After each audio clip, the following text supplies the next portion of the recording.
Bonjour mesdames et messieurs et bienvenue à Jasez-en avec Jonathan sur les ondes de radio ESS 137, la radio des étudiants et étudiantes de l'école secondaire Soulanges.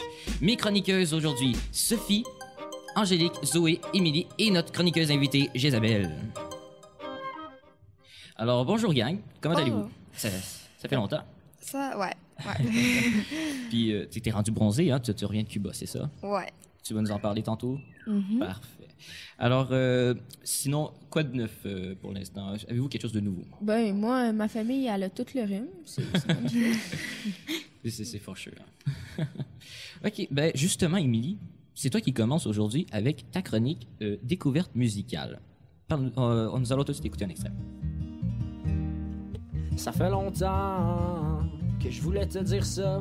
Ça fait un bon moment, en fait ça fait 2 mois. Sur une scène, je suis tellement bien devant des millions de gens. Mais devant toi, c'est fou de voir à quel point... Donc, vous venez d'entendre Dehors de Émile Bilodeau. Donc, à 20 ans à peine, Émile Bilodeau, il n'y a aucune censure et a déjà fait sa place dans l'univers des auteurs, compositeurs, interprètes. Donc, tout a commencé à l'âge de 16 ans lorsqu'il s'amusait à jouer de la batterie dans le sous-sol de ses parents, où il habite encore d'ailleurs. Et c'est à ce moment-là qu'il a composé sa toute première chanson. Convaincu, et avec raison, qu'il avait du talent, il a décidé de participer au Festival international de la chanson de Grimby dès l'année suivante. Il a remporté le prix du public et le prix de la meilleure présence scénique. Mais on s'entend, il gagne tous les artistes aux choses de Grimby. C'est sûr.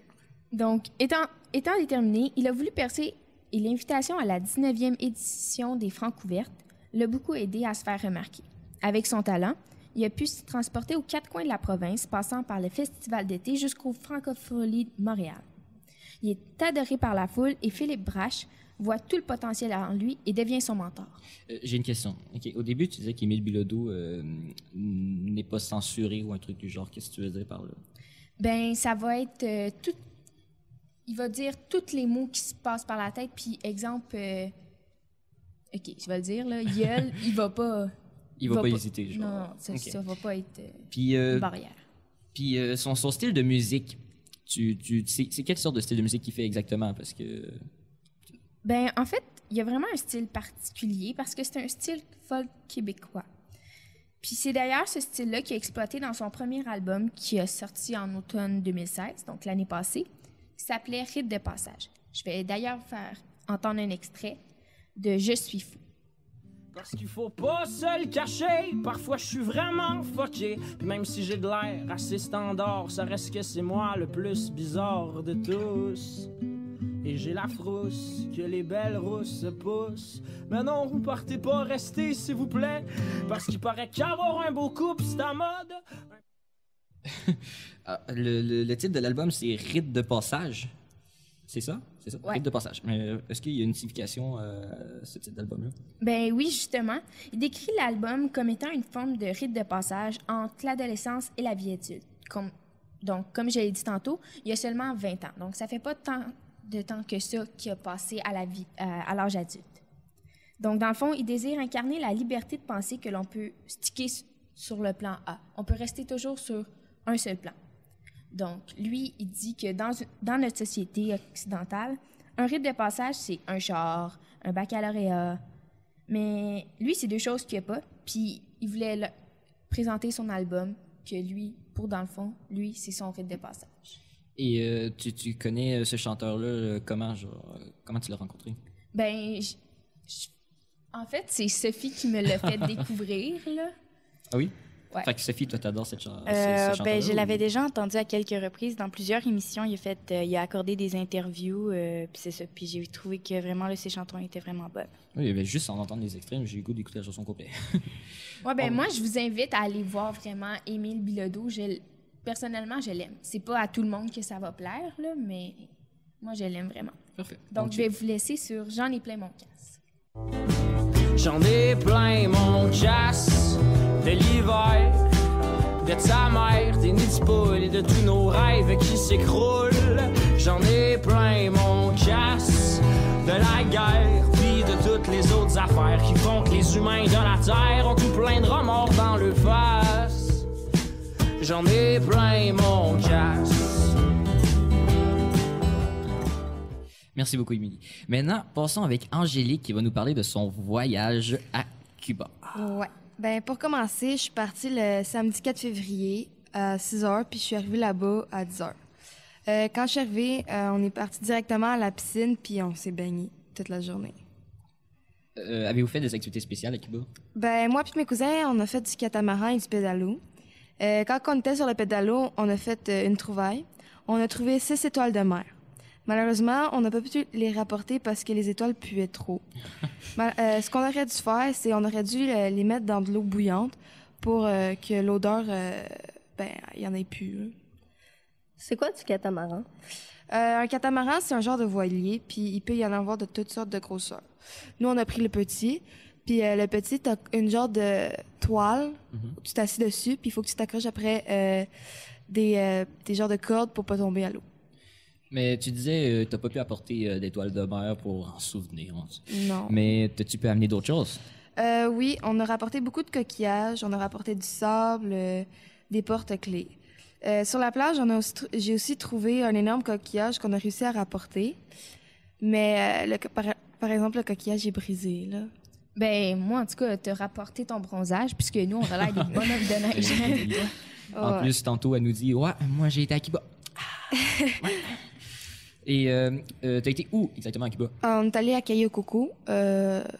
Puis c'est une île d'hôtel, dans le fond, Cayo Coco. Fait que t'as pas vraiment de petite maison. Comme il y a 2 ans, j'étais allée aussi à Cuba, puis on est allé à Holguín. Puis là, on pouvait vraiment voir les maisons, puis des Cubains, puis c'était beau. Est-ce que, à Cuba, est-ce que t'as seulement été genre aux plages ou tu t'es aussi promené dans les villes, puis tout ça, ou autre chose? Ben, on est sorti aller au centre commercial cubain. C'est vraiment, vraiment différent des centres commerciaux ici, là. Qu'est-ce que tu veux dire par différent? Ce que je veux dire, c'est... Il ressemblait un peu au Fairview ici, mais comme tu avais le premier étage où tu avais tous les souvenirs. Le deuxième étage, tu avais des magasins. Puis ensuite, le troisième étage, c'était plus pour la vue, mettons. OK. Et, mais en parlant de ça, que tu as été dans les villes, est-ce que tu as remarqué qu'il y avait une différence de gens riches à Cuba? T'as-tu remarqué ça? Genre, oui, ben quand on est arrivé, on a passé devant un autobus scolaire. Puis on voit que la différence entre les autobus scolaires ici puis là-bas. Là-bas, les autobus scolaires sont blancs, ici sont jaunes, puis sont pas mal plus, comment je peux dire ça, genre démolis, je peux dire. On voit vraiment la différence de tu vois, richesse. genre, ils sont rouillés, des trucs de affaires, là. Ouais. Puis je sais pas si vous avez une image dans la tête, mais en arrière, la porte de secours, la porte de sortie de secours, il y a comme 2 vitres. Celle du bas, elle est pas là. Oh, c'est brutal. Ça, c'est quelque chose qui est vraiment triste à Cuba, c'est que quand tu y vas en voyage, tu te dis, wow, c'est magnifique. Mais après ça, quand tu commences à y aller plus souvent, tu t'en vas à d'autres places, puis là, tu te rends compte que, en fait, c'est magnifique seulement aux endroits où c'est que tu accueilles des gens qui sont en vacances. Parce qu'en fait, eux autres, la plupart sont pauvres là-bas, puis tout ça, mais côté hôtel, puis tout ça. On est allé dans un hôtel 5 étoiles, là. Fait que 5 étoiles, tu vois. On voit le... C'est là aussi que tu te rends compte qu'on a de la chance comparé à eux, là. Oui. C'est sûr, nous autres, on n'accueille pas beaucoup de gens en vacances, mais bon. Bon, eh bien, merci beaucoup, Angélique. I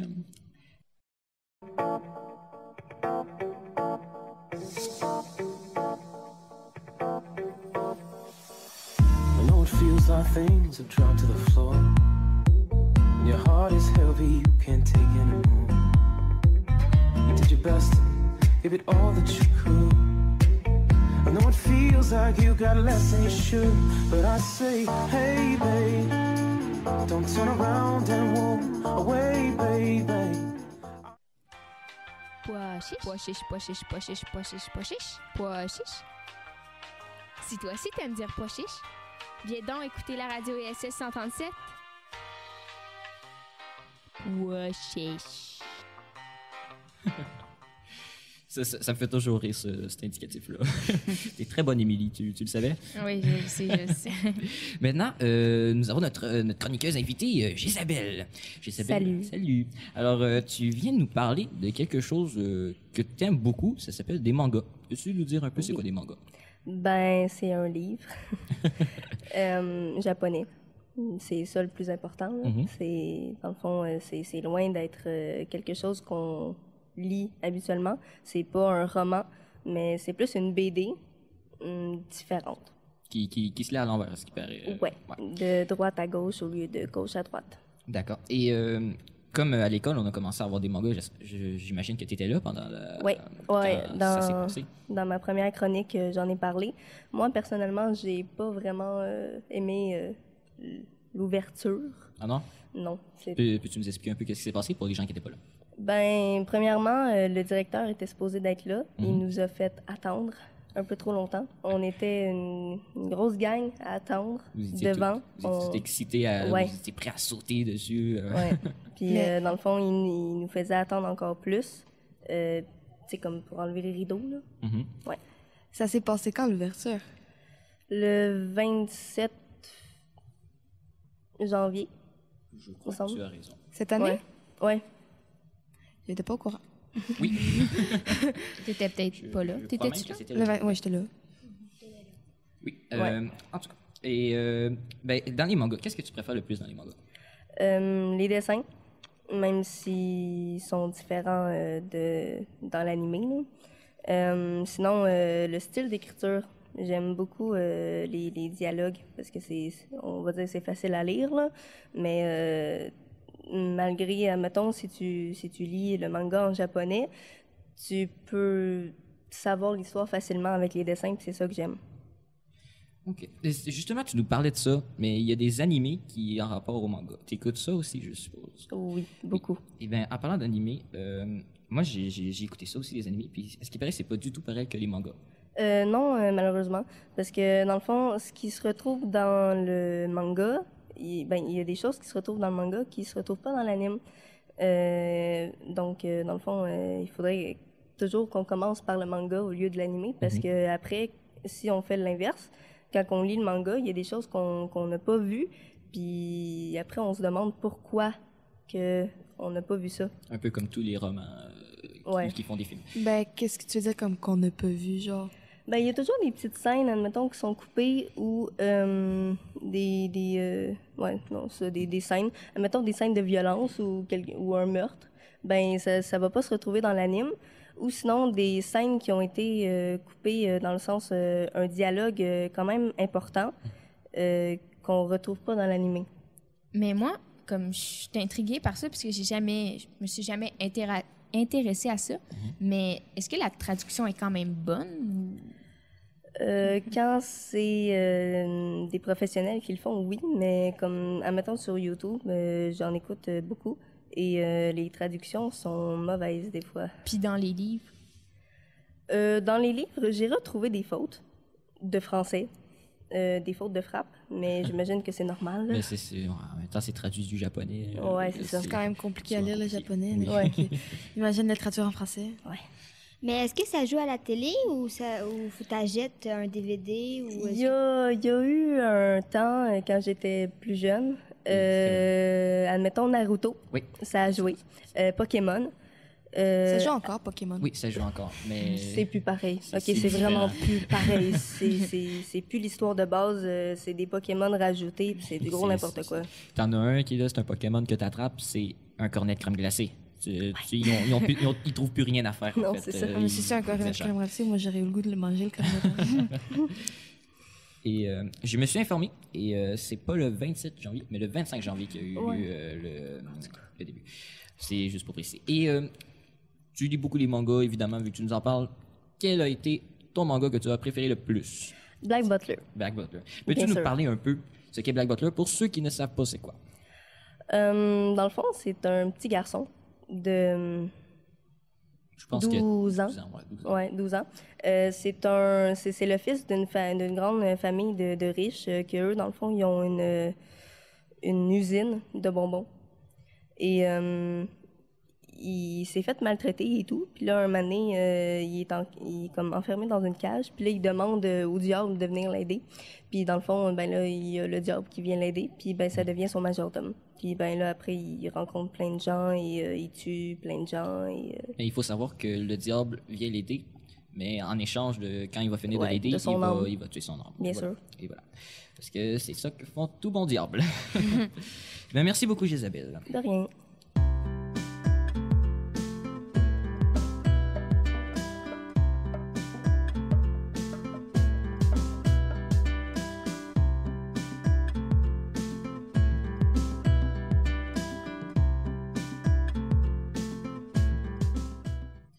Maintenant, Sophie va nous parler de l'histoire de Lush Cosmetics. Je sais pas si je le dis bien, Sophie, je sais pas du tout c'est quoi. Oui, Parle-nous-en. tu le dis très bien. Alors, tout d'abord, savoir que Lush Cosmetics, c'est un magasin qui vend en grande majorité, en tout cas, c'est la chose la plus populaire là-bas, c'est des bombes pour le bain. Mais ils vendent vraiment beaucoup de choses, autant des revitalisants, des exfoliants, certains maquillages. Mais ça, en tout cas, moi, j'en ai jamais vraiment vu comme en magasin, mais j'en ai vu sur leur site. Ils en vendent en magasin. J'en ai Ah oui? déjà vu.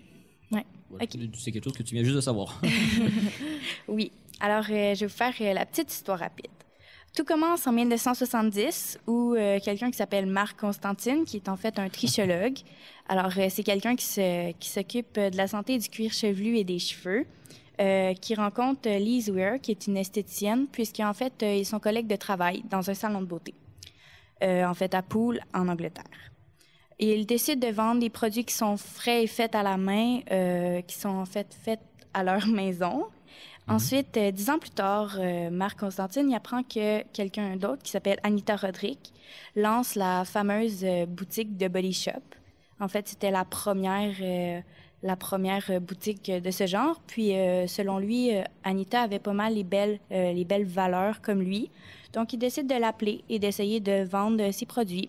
Et en fait, tout d'abord, elle achète pour environ 2000 $ de produits, ce qui est quand même bien. 2000 $. Tu trouves ça bien? Ben, c'est quand même bon. 2000 $ pour des produits de beauté, c'est ça? Ben, Oui, les pour des produits de produits qui sont beauté, faits à la main. c'est cher. Mais oui, mais tu t'entends que quand tu as 2000 $, tu le mets dans quelque chose de beaucoup plus... Ouais, mais c'est quand même de qualité. Puis Oh, surtout ok. qu'elle avait besoin de fournisseurs, alors j'étais un petit peu normal de sa part. Puis en fait, 10 ans plus tard, ils sont encore les principaux fournisseurs de Body Shop, mais en fait, de Body Shop, ils ont décidé d'acheter les recettes pour ces produits-là.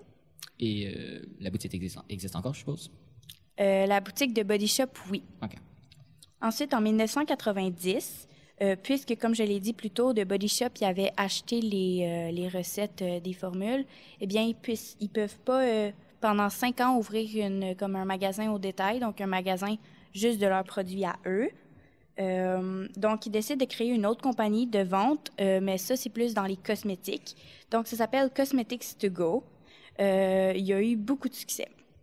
Tu dis « il y a eu ». Est-ce que ça veut dire qu'il n'y a plus de succès ou ça veut dire qu'elle n'existe plus ou qu'est-ce que tu veux dire? En fait, je vais vous faire un court résumé de tout ça. C'est que dès le départ, Cosmetics to Go a été très populaire. Puis, il y avait vraiment beaucoup de commandes, soit à peu près 5 sacs de courrier par jour. Puis ça, c'était sans compter toutes les commandes par Internet. Mais justement, il y en avait trop de commandes. Alors, leur système informatique a complètement crashé, si je peux utiliser l'anglicisme. Et donc, ils ont perdu une grande majorité de leurs commandes. Donc, il y a beaucoup de commandes qui n'ont pas pu expédier. D'accord. Ensuite, rendu à Noël, ils ont voulu refaire leur magazine, mais les gens n'y avaient pas nécessairement confiance parce qu'il y avait beaucoup de commandes qui n'avaient pas été envoyées. Donc, finalement, ils ont été presque en faillite et à la fin, ils ont été rachetés par un entrepreneur de Poole. Puis maintenant, on le voit plus, on voit vraiment plus des Cosmetics to Go.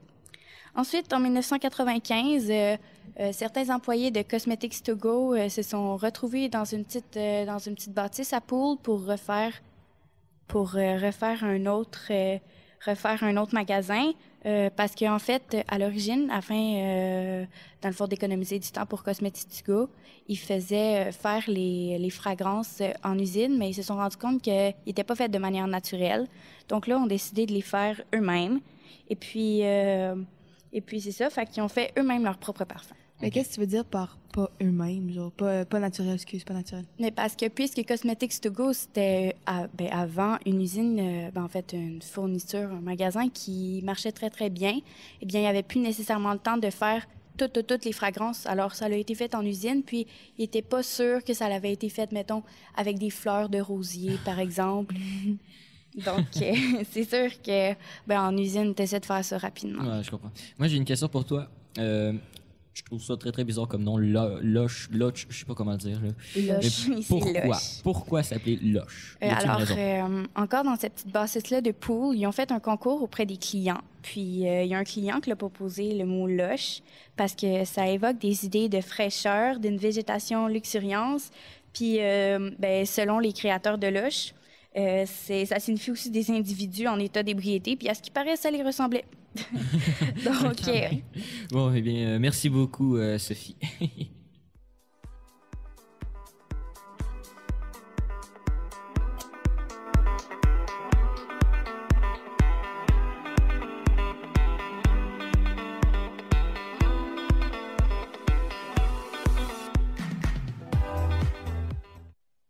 Bon, maintenant, Émilie et Sophie ont fait une petite chronique à deux pour nous parler des activités à faire pendant la fin de semaine de relâche. Ouais. Ben, en fait, moi, je vais commencer par vous parler de Montréal en lumière. Montréal en lumière, c'est leur 18e édition et ça se produit du 23 février au 11 mars 2017. Ben, en fait, cette année. Ça a du sens. Montréal en lumière, c'est devenu, au fil des années, un des plus grands festivals d'hiver au monde, enregistrant chaque année environ 1 300 000 personnes. Ce qui est énorme, là, Oui. on s'entend. Et dans le fond, qu'est-ce que ça offre? C'est quoi la programmation?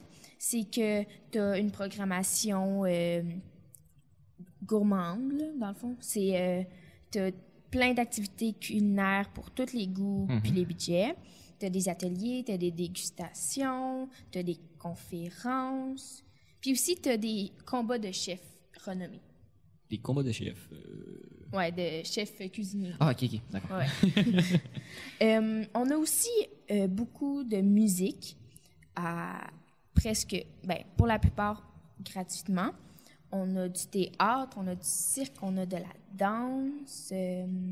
C'est pas mal ça. Tu y as-tu déjà été? Ouais, ben justement, Sérieux? l'année passée, j'ai été et aussi cette année, j'ai été, mais on est juste allé faire un petit tour Moi, dans le jour. Là. J'adorerais y aller le soir. Moi. Sauf que le soir, là, c'est vraiment oui, beau parce que ça. justement, Montréal en lumière, c'est comme, il y a un principe que ça s'appelle Illuminar et c'est plein de projecteurs qui forment des spectacles ou ça fait des projections aussi, mais c'est des spectacles de lumière puis c'est vraiment beau. L'année passée, je suis allée puis c'est vraiment beau. Et d'ailleurs, pour autre petite activité familiale, on a de la tyrolienne, du curling, des spectacles gratuits et plein d'autres choses.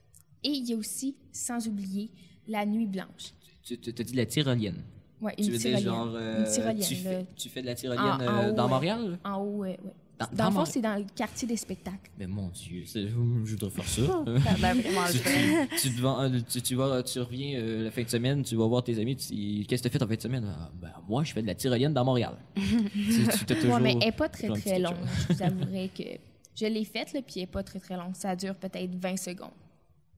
Donc, c'est ça. Alors moi, je vais vous parler d'une autre activité à faire pendant la semaine de relâche, qui est d'aller à la cabane à sucre. Aller à la cabane à sucre parce qu'en fait, bientôt, c'est l'ouverture des cabanes. Et ensuite, les cabanes ont été ouvertes v'là 1 ou 2 semaines seulement.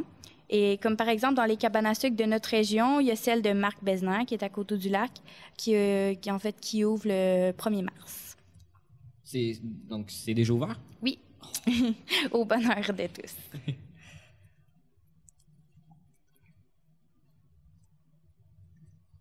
OK.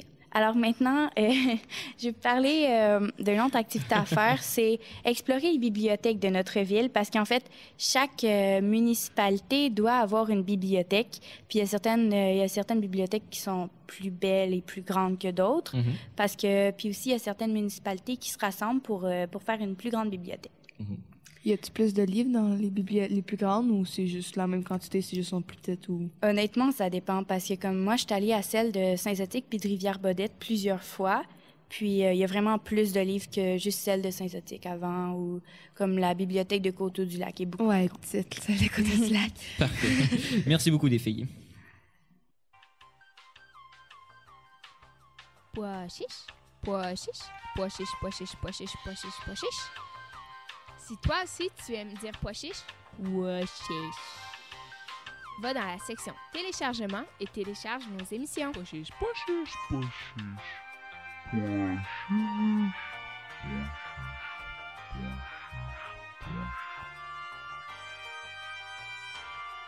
Pois chiche. J'imagine toujours Émilie en train de dire ça dans un micro. Pois chiche, pois chiche, pois chiche. Ça me fait toujours rire. C'est compliqué. Maintenant, notre chroniqueuse Zoé va nous parler du iPhone 8 qui coûtera plus de 1000 $ américains. Ça fait mal. Ça fait mal. Oui, Pourquoi ce prix est aussi élevé? parce que le téléphone sera muni d'un scanner de la rétine de la rétine de l'œil. Fait que si tu veux prendre le téléphone de quelqu'un, il faudra aussi que tu prennes son globe oculaire pour l'ouvrir. Mon Dieu, c'est rendu grave, là, son affaire. C'est bien technologique. C'est sadique. Ils ont-tu peur de se faire voler? Je sais pas, là. Déjà, les empreintes digitales, ça passe, mais là, l'œil... tu quand même, faut pas être fou. Ben là, ils sont fous, là. T'imagines-tu, il y a vraiment un fou qui veut vraiment rentrer dans ton iPhone, ça. fait qu'il il l'arrache vraiment, je sais pas. Faut que tu le colles à ton œil ou je sais pas. C'est quoi? Est-ce que c'est en regardant ou... Oui, tu regardes, tu le mets proche de ton œil comme ça, puis tu vois le scanner. Fait que comme ça, quand tu fais ça dans la rue, les gens te pensent pour une folle alliée. C'est parfait. Mais tiens, en même temps, je sais pas c'est qui, là, mais moi, honnêtement, j'ai pas grand-chose à cacher dans mon cellulaire. Là. Non, je pense Fait que que- jusqu'à me faire un scanner de l'œil. Là. Ça va être long à ouvrir, surtout. Sinon, ça va être quoi les autres changements du iPhone 8 par rapport au 7? Ben, le 7, pour la qualité-prix, le 7 coûtait 900 $, tandis que le iPhone 8 va coûter plus de 1000 $, ils ne sont pas encore sûrs. Là. Et l'iPhone 8 bénéficiera d'un nouveau design avec des côtés en acier Inoxydable. inoxydable, un arrière en verre et bien évidemment un écran plus grand que le précédent d'une taille de 5,8 pouces. 0,3 pouces de plus que le iPhone 7, ce qui permettra aux futures rayures de notre écran de descendre un peu plus. Le nouveau scanner d'empreinte pourrait aussi faire grimper le prix. Le bouton Homme physique et le scanner pourraient disparaître. Apple les fera passer sous l'écran un processeur plus puissant et une plus grosse batterie, la recharge sans fil ou encore plus de RAM peuvent aussi venir grossir la note. Ben là, je comprends le prix maintenant. là. C'est tellement Puis déjà que l'iPhone 7 il est gros puis il est grand, là, j'imagine pas l'iPhone 8. Et déjà que j'ai de la misère à tenir le téléphone dans ma main, dans mes mains. Moi, je me dis qu'un iPhone, ça coûte 900 à 1000 $, mais chez d'autres magasins, tu peux t'acheter des télés beaucoup plus grosses que des iPhones à plus bas prix. Genre Puis, 500 $. C'est du n'importe quoi, là. Mais est-ce qu'il va y avoir d'autres iPhones qui ont la même capacité, mais qui vont être moins chers parce que ça serait peut-être un petit peu plus de fun, je pense. Ben oui, il va en avoir d'autres, comme le iPhone 8 SE, qui va être sorti après l'iPhone 8. Vous ne seriez pas obligé d'hypothéquer votre maison pour l'acheter, le iPhone 8. Ouais. Quand c'est rendu qu'il faut que tu hypothèques ta maison pour acheter un iPhone, là, c'est quand même que ça commence à coûter trop cher. Puis qu'il y a un problème. Merci beaucoup, Zoé. Maintenant, nous allons passer avec Émilie qui va nous faire la rubrique des mots insolites. Ben oui. Donc, Juste réexplique-le pour ouais, Isabelle, pour qu'elle sache exactement. vraiment qu'elle participe avec nous. Je vais vous expliquer, encore une fois. Donc, je vais vous dire certains mots et vous allez me dire ce que vous pensez que c'est. OK. Donc, je vais commencer. Quelqu'un qui est grabataire. Grabataire. Grabataire, moi, je vois quelqu'un de grand. Je sais pas, parce que ça sonne presque pareil le début, là. Moi, je vois quelqu'un qui est trop grand pour sa grandeur. Ça se dit pas que j'ai juste de dire. OK, super. Moi, honnêtement, là, je pense que c'est quelqu'un qui est genre maladroit. Ah oui, peut-être. Ça pourrait bien aussi. Ce serait moi.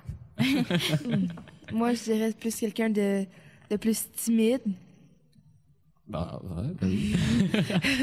Je pense à quelqu'un qui creuse par terre. C'est le hâteur qui a sauté dessus. Quelqu'un de grand. Ouais. Ouais. Quelqu'un de grand, ça a vraiment du sens. Ben, en fait, c'est comme un malade qui peut pas quitter le lit. C'est quelqu'un d'infirme, dans le fond. Bah, c'est ça, quelqu'un de... non, c'est ça, c'est ça que j'avais dit. Quelqu'un c'est presque ça. OK, prochain mot. Ben, prochain verbe, plutôt. zinzinulé. Ça devrait être facile. Zinzinulé. Les quoi? Zinzinulé? Moi, je pense que c'est quelqu'un qui zozote. Il zinzinule. ça serait zozoter. Ça serait zozoter. Ouais. Laisse-moi réfléchir. C'est un rapport avec les animaux. Ça a rapport avec les animaux? Ouais. Les animaux qui zozotent. C'est différent. Ce serait-tu... Non, mais est-ce que c'est la personne qui a rapport avec les animaux ou c'est les animaux qui font ça? C'est les animaux.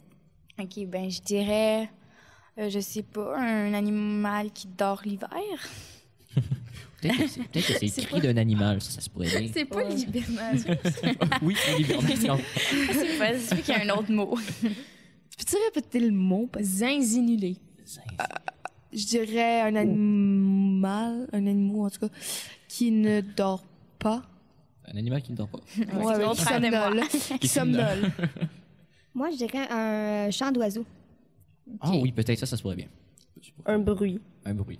J'ai déjà entendu ce Le- mot-là. Genre miauler. Oui, c'est ça. Moi, tout, Ben- je pensais comme miaulement ou des trucs du genre. Ben, en fait, c'est Zoé qui a raison. C'est le chant ou le cri de certains oiseaux, comme par exemple les mésanges ou les fauvettes. Mon Dieu, je C'est la pense première personne. c'est la première personne qui réussit à trouver un témoin insolite. C'est Wow, c'est quand même wow. quelque chose. T'en as-tu d'autres? Bravo. Et un dernier, D'accord.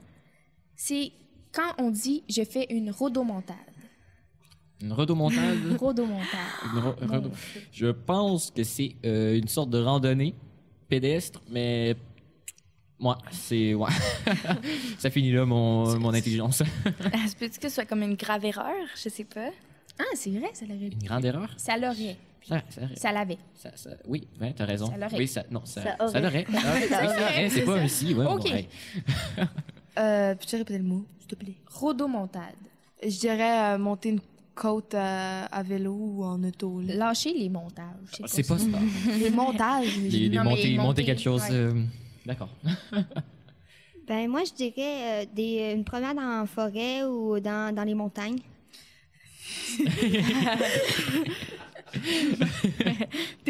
Il y en a qui écoutent. J'ai dit une promenade, j'ai pas dit monter. Ben, t'as dit le montage. C'est pas grave. C'est pas grave. proche. C'est pas grave. Une bousculade. Faire une bousculade à quelqu'un. Oui, ça c'est vrai, ça pourrait être bien. Ouais.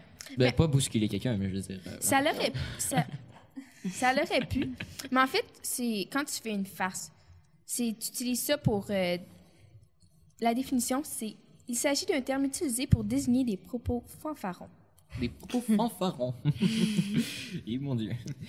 Bon, eh bien, merci beaucoup, Émilie, pour ces mots insolites. Mais ça m'a fait plaisir. Avant de se quitter, nous allons parler avec Jésabelle de son roman qu'elle écrit présentement. Oui. Alors, est-ce que ça a un titre? Est-ce qu'il a un titre, ce roman? L'hôpital sans fin. L'hôpital sans fin. Et là, je sais qu'il y a du monde qui se dit « Ah, mais je sais c'est quoi, oui, parce que ça passe au journal étudiant à chaque mois, c'est vrai? Ben oui.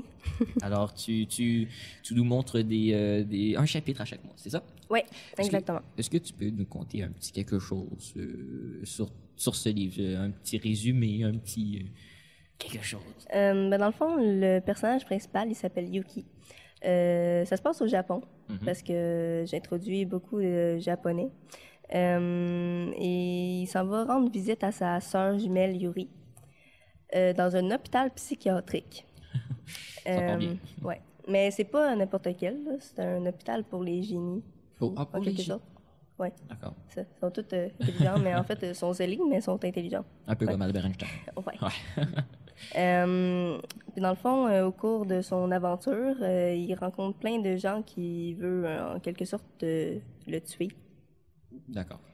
Euh, C'est des fous comme ça. ouais. Dans le fond, c'est pas conseillé au cœur sensible, c'est ça? ce Non, c'est ça, roman-là. parce que j'introduis beaucoup de scènes un peu dégueulasses et j'aime beaucoup le sang, alors j'en introduis beaucoup.